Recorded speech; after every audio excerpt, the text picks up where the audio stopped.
जब तक भारत आजाद नहीं हो जाता मैं बेड पर नहीं सो सकता। नीचे पड़े हुए सिसकियां भर रहे थे। ऐसी ऐसी आत्माएं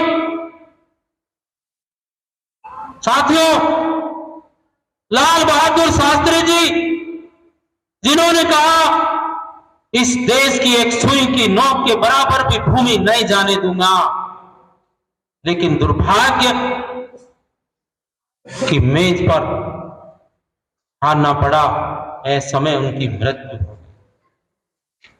आज वे परिस्थिति नहीं है।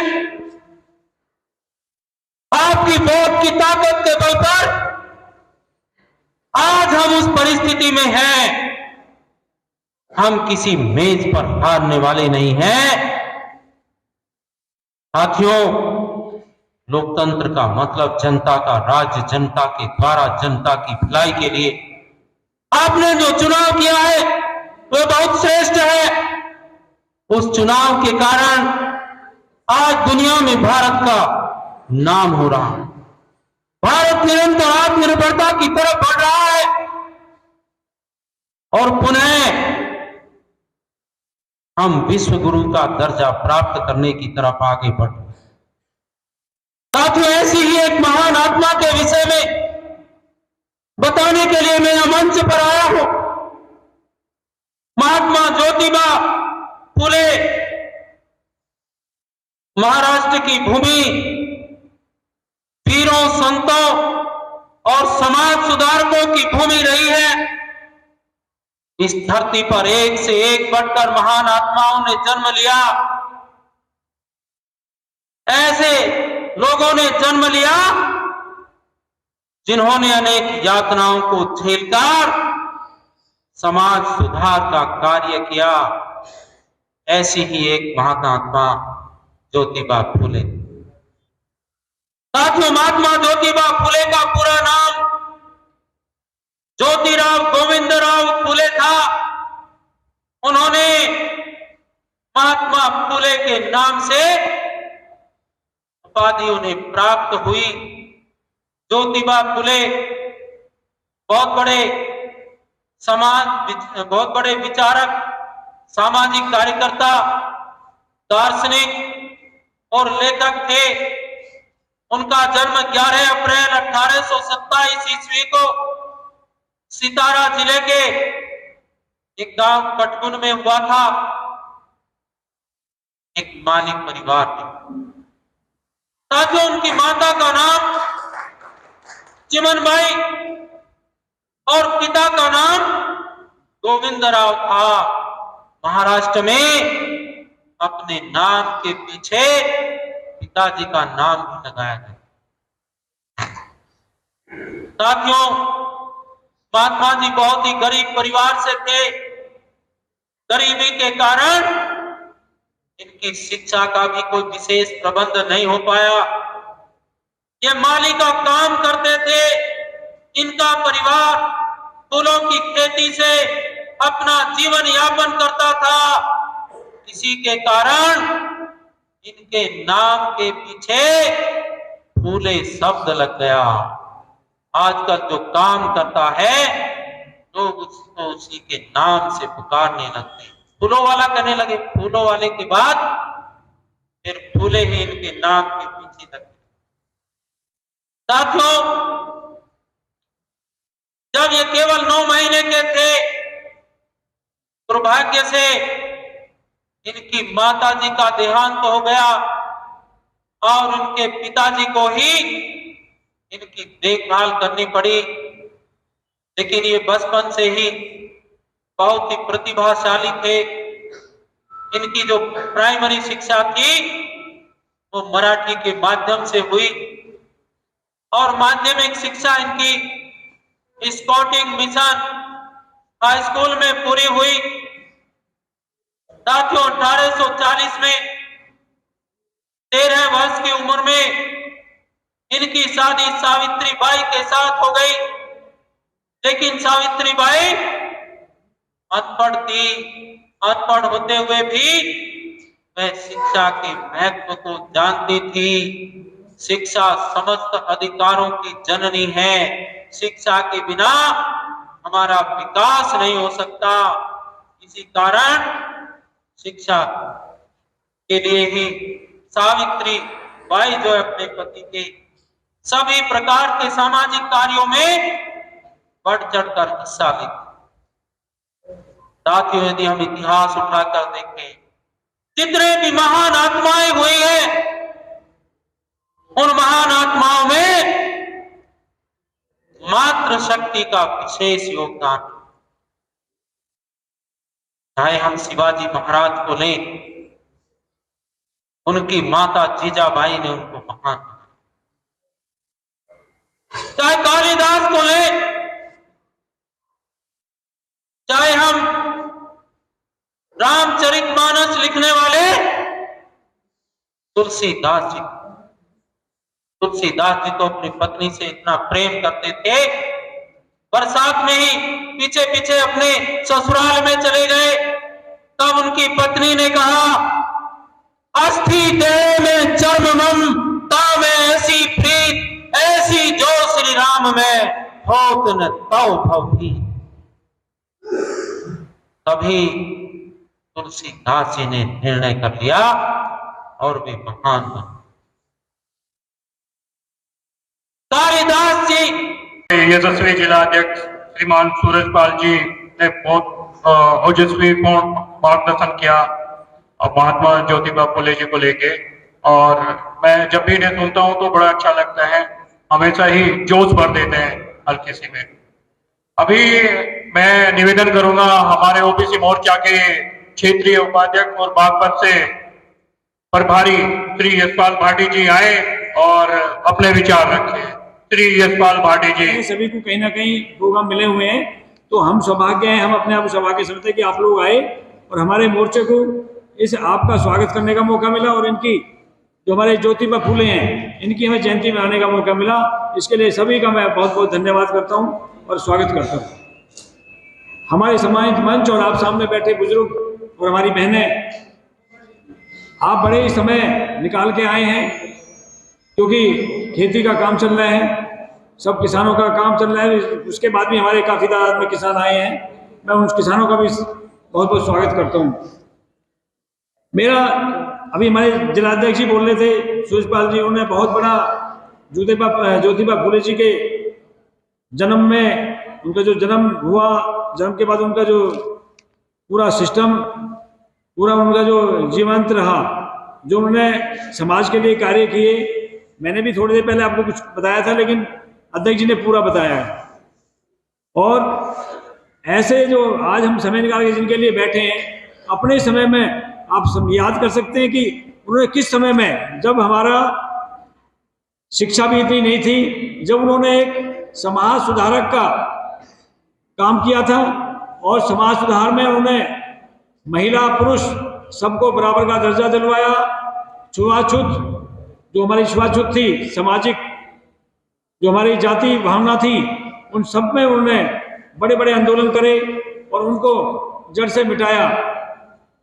ऐसे ही जब हमारे बालिकाएं स्कूल, उस टाइम बालिकाओं के लिए स्कूल नहीं थे, तो उन्होंने पुणे में अपना एक स्कूल विद्यालय सिर्फ बालिकाओं के लिए, बेटियों के लिए, कन्याओं के लिए खुलवाया। तो उनकी दूरदृष्टि देखिए कि उन्हें पता था कि आने वाले समय में हमारे समाज में बच्चों का जो है स्कूल भी की भी जरूरत पड़ेगी और स्कूल अलग अलग विद्यालयों की जरूरत पड़ेगी। उनका जन्म आज ही के दिन, आज 11 अप्रैल है, आज ही के दिन 1827 में पुणे में जन्म हुआ, और उनकी माताजी का नाम चिम्मनबाई और पिताजी का नाम गोविंद राव जी था, जो वो फूलों की खेती करते थे और फूलों से ही अपना जीवन यापन करते थे। इसीलिए उनका जो फूलों का काम करते हैं, इसीलिए उनका नाम फूले पड़ा। जो उनके नाम के पीछे जो लगाते हैं फूले, वो फूलों का काम करते थे, इसलिए फूले पड़ा। हमारे बीच में प्रमोद दत्ता जी बैठे हैं, इनका हमें महत्वपूर्ण मार्गदर्शन मिलेगा। मार्गदर्शन हमारे मुख्य अतिथि भी हैं और हमारे मुख्य वक्ता भी हैं। इनका मार्गदर्शन जो हमें मिलेगा, उसके लिए आप सब और हम सब सुनेंगे। इसी के साथ मैं अपनी वाणी को विराम देता हूँ। जय हिंद, जय भारत।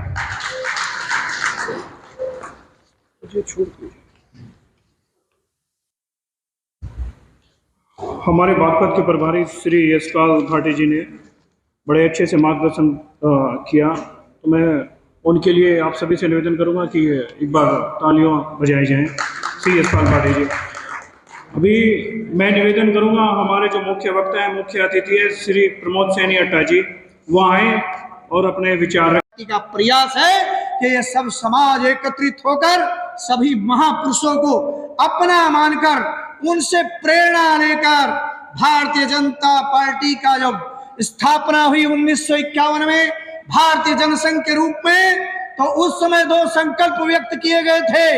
एक संकल्प था कि भारत की आजादी जिन मूल्यों पर आधारित थी उन मूल्यों को अभी प्राप्त करने के लिए और एक महाक्रांति की आवश्यकता होगी, समाज के जागरण की आवश्यकता होगी और हम पूर्ण स्वराज्य की ओर अपने देश को लेकर जाएंगे। उस प्रकार के संकल्प में से और विचार व्यक्त किया गया कि हम सांस्कृतिक राष्ट्रवाद के आधार पर भारत को पुनर्प्रतिष्ठित करते हुए विश्व की महाशक्ति बनाते हुए विश्व मंच पर स्थापित करने का काम आने वाली पीढ़ी को साथ लेकर करेंगे। तो हमारा पहला संकल्प था सांस्कृतिक राष्ट्रवाद, और दूसरा संकल्प था कि जो इस देश के अंदर विषमताएं निर्माण हो गई, हजारों वर्षों के गुलामी और संघर्ष के कालखंड में ये वैभवशाली देश, ये समृद्धशाली देश, ये अनेक विषमताओं में घिर गया। अगर घिरा रहा तो फिर न जाने देश के और कितने टुकड़े होंगे। इसलिए देश को एक सूत्र में बांध कर रखना है, उसका आधार सांस्कृतिक राष्ट्रवाद है और उसके उत्थान के लिए एकात्म मानव दर्शन के आधार पर जो अंतिम पंक्ति में बैठा गांव गरीब का और व्यक्ति है उसका भी विकास और उत्थान हो। इसलिए सांस्कृतिक राष्ट्रवाद और एकात्म मानव दर्शन के आधार पर ये भारतीय जनसंघ का और आरंभ हुआ। आज सारी दुनिया के अंदर उस विचार को लेकर हम खड़े हैं। आज हम 11 लोगों से प्रारंभ होने वाले दल के रूप में आज सारी दुनिया के, भारत के नहीं, सारी दुनिया के अपनी विचारधारा पर चलने वाले ऐसे सबसे बड़े राजनीतिक दल के रूप में हमारी पहचान होती है। वर्षों तक जो हमारे खिलाफ थे, हमारे घरों पर झंडे उतरवाने के लिए आते थे, आज वो हमारे झंडे के नीचे आकर अपनी विषाद राजनीतिक तराशने का प्रयास कर रहे हैं। ये जो परिणाम दिखाई दे रहा है, ये गांव में बसने वाला, ये सामान्य परिवार में पैदा होने वाला, जिसके अंदर राष्ट्रभक्ति की प्रचंड भावना थी, उस विचार को लेकर काम करने वाले भारतीय जनता पार्टी के लाखों कार्यकर्ताओं के पुरुषार्थ का परिणाम आज दिखाई देता है। बंधुओं, देश की आजादी के पूर्व जिन्होंने देश के मान बिंदुओं को, सांस्कृतिक राष्ट्रवाद को, विषमताओं में घिरे ब्रिटानिया शासन के और सभी चुनौतियों को स्वीकार करते हुए अपने समाज का उत्थान किया, ऐसी श्रृंखलाओं में ऐसे महात्मा ज्योतिराव फूले, इन्होंने समय की नजाकत तो देखा, जो संपन्न थे, धनवान थे, जो अंग्रेजों के साथ मिलकर के उनका सहयोग करते थे, ऐसे लोग बड़े पैमाने पर शिक्षा प्राप्त करने के लिए भारत और भारत के बाहर जाते थे। अनेक स्कूलों की श्रृंखला खड़ी हुई, तो उन्होंने भी सोचा जो गांव का गरीब और दबा कुचला समाज है, अगर ये शिक्षित नहीं हुआ तो इसके अधिकार इसे प्राप्त नहीं होंगे, और उन्होंने शिक्षा की अलग जगाई। सामाजिक न्याय के लिए गांव गरीब के अंदर भी शिक्षा जानी चाहिए, और एक समाज की आधी आबादी जिसे हम मातृशक्ति कहते हैं, महिला कहते हैं, उनकी शिक्षा पर प्रतिबंध था।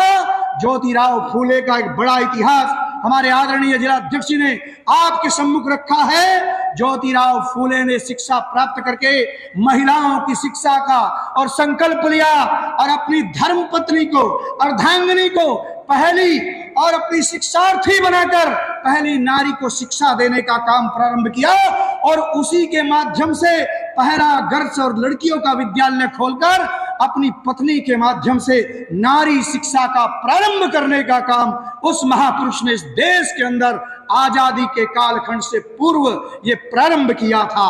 उनसे प्रेरणा लेकर अनेक माताएं बहनें आज जो शिक्षित होकर भारत के अंदर और विमान चलाने से लेकर और यह आसमान में जाने तक का जो आज स्वरूप दिखाई दे रहे हैं, इसका श्रेय महात्मा ज्योतिबा फूले और उनकी श्रीमती अर्धांगिनी को जाता है। इस प्रकार की सभी विषमताओं को मुक्त करते हुए उन्होंने बहुत बड़ा संघर्ष किया। घर से निकालने का निर्णय उनके पिताजी ने समाज के दबाव में आकर ले लिया। वो टूटे नहीं, कमजोर नहीं हुए, रुके नहीं, थके नहीं, हर परिस्थिति का सामना करते हुए इन सभी विषमताओं, बाल विवाह का उन्होंने प्रतिकार किया। उन्होंने, और विधवा नारी विधवा हो गई तो उसे सती होना या तो नहीं तो उसे कोई न्याय नहीं मिलता था। ऐसे यौवन में अगर कोई विधवा होती थी तो महात्मा ज्योतिराव फूले ने उन विधवाओं का पुनर्विवाह का, ऐसी परंपरा प्रारंभ करने का काम प्रारंभ किया, उन्हें भी अच्छा जीवन देने का काम प्रारंभ किया। ऐसे सभी प्रकार की विषमताओं को, कुरीतियों को, प्रथाओं को और वह तिलांजलि देते हुए जीवन पर्यंत अपने जीवन को समाज के लिए समर्पित करते रहे। इसलिए अगर मैं कहा करता हूं कि अगर ये किसी जाति का कार्यक्रम होता, आजकल हम जातियों से महापुरुषों की रचना में आ गए ना, अगर किसी एक जाति ने, महात्मा ज्योतिबा फूले की जाति ने एक कार्यक्रम किया होता तो यहाँ पर पैर रखने की जगह नहीं होती। जातिगत आधार पर इतनी बड़ी संख्या में लोग आते। इतना ही मैं कहा करता हूं, अभी हमारे कार्यक्रम में देख रहा था, सबकी गिन रहा था मंच पर बैठे कितने लोग हो, कितने, तो मैंने एक संख्या अकाउंट किया कितने लोग इस कार्यक्रम में उपस्थित हुए हैं। मैं कहता हूं कि समाज में विषमता और संस्कार की हीनता ऐसी हो गई, कोई लोक गायक, चाहे वो पंजाबी चाहे वो अन्य कोई लोक गायक आप यहाँ बुलाते तो आपका ये प्रांगण खाली बन जाता, और लोक गायिका कोई लड़की बुलाते तो आपको टिकट लगाने के बाद भी सुरक्षा करनी पड़ती। किस ओर ये देश जा रहा है? कहां है आपके महापुरुषों के सिद्धांत?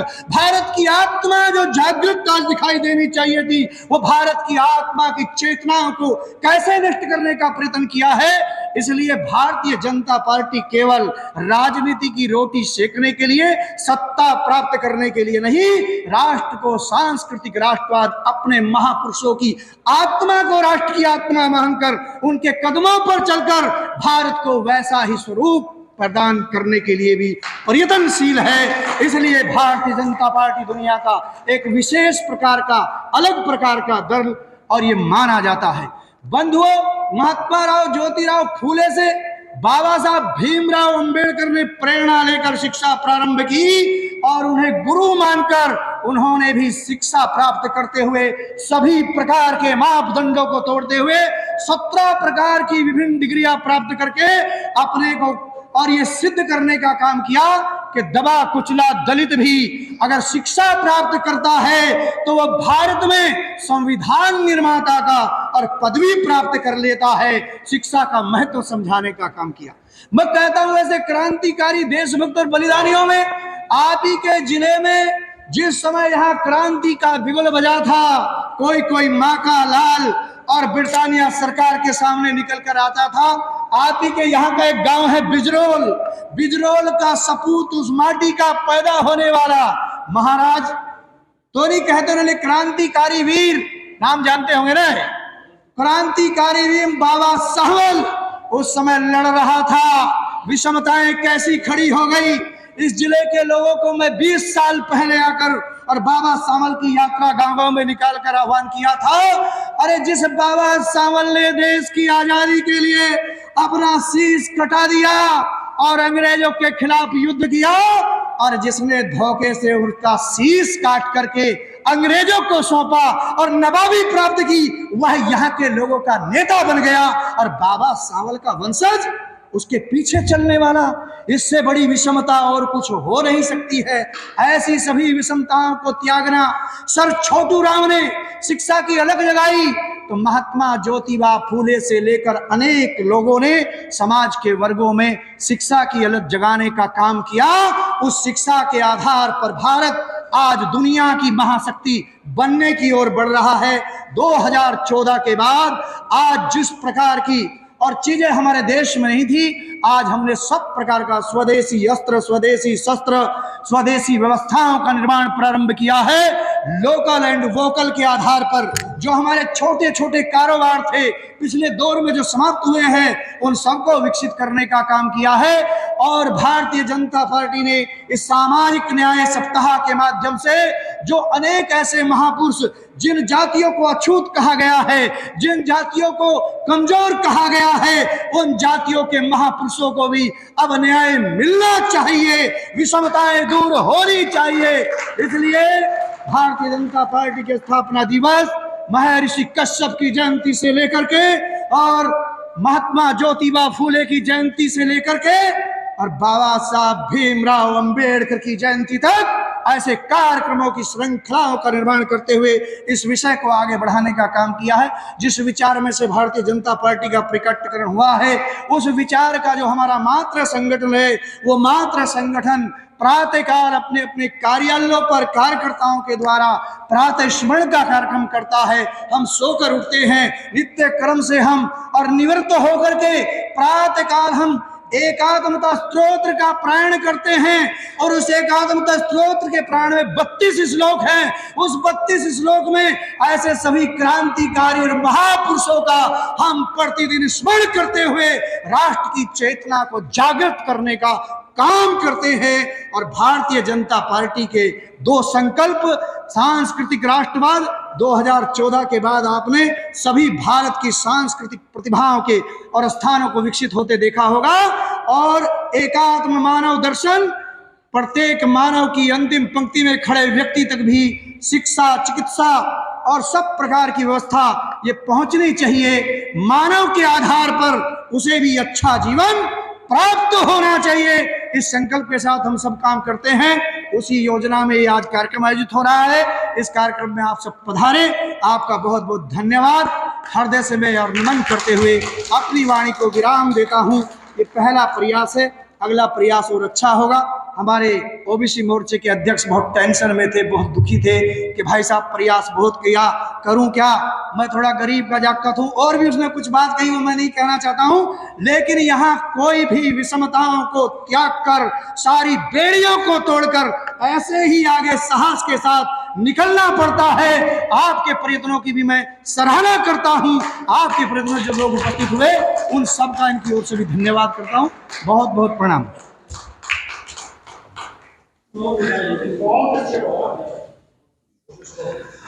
जैसे कि हम सभी बताया और आप सभी लोगों को बताया कि हमारे जो अड्डा जी है वो बहुत अच्छे वक्ता है और उन्होंने बहुत अच्छे तरीके से हमारा मार्गदर्शन किया है। अब मैं चाहूँगा कि हमारे जो ओबीसी मोर्चा के जिला अध्यक्ष है श्री ओम कश्यप वो आए और कार्यक्रम की समापन करें।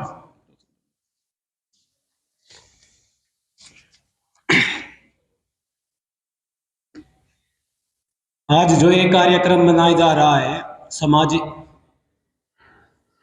सामाजिक न्याय सप्ताह, महात्मा ज्योतिबाई फूले जी की जन्म जयंती पे मैं इनको सादर प्रणाम करता हूँ। और मंच पर उपस्थित परम आदरणीय हमारे मुख्य अतिथि प्रमोद सैनी जी,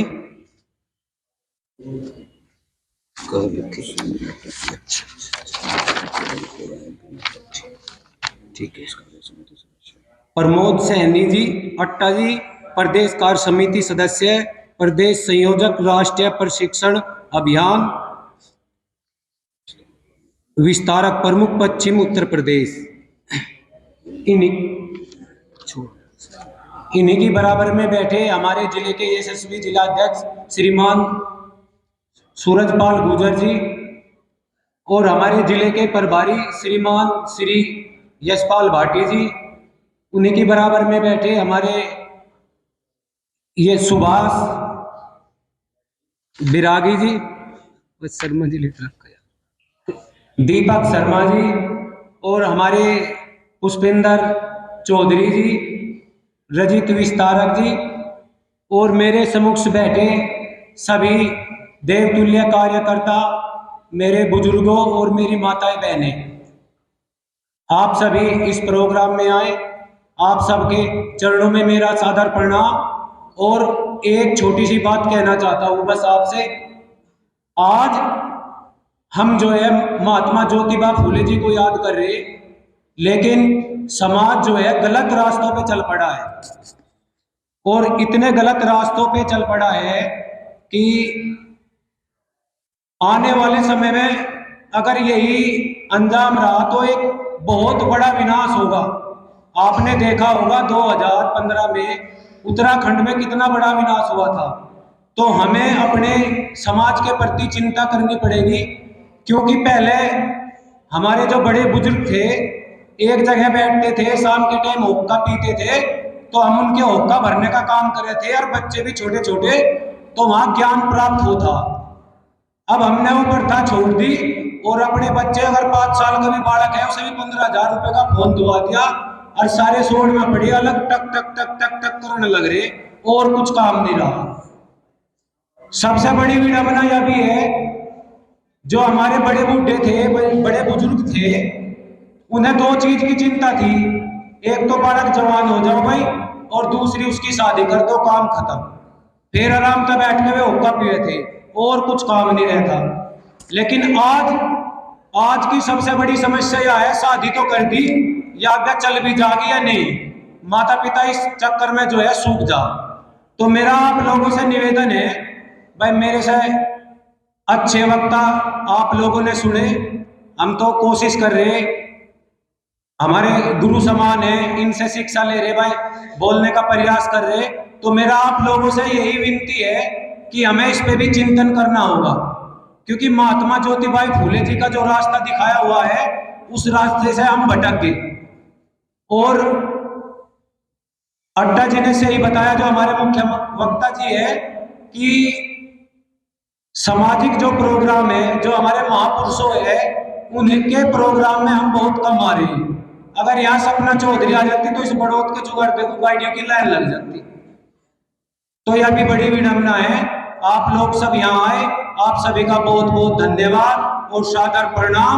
मैं इस प्रोग्राम की समापना की घोषणा करता हूँ। बहुत बहुत धन्यवाद। जय हिंद।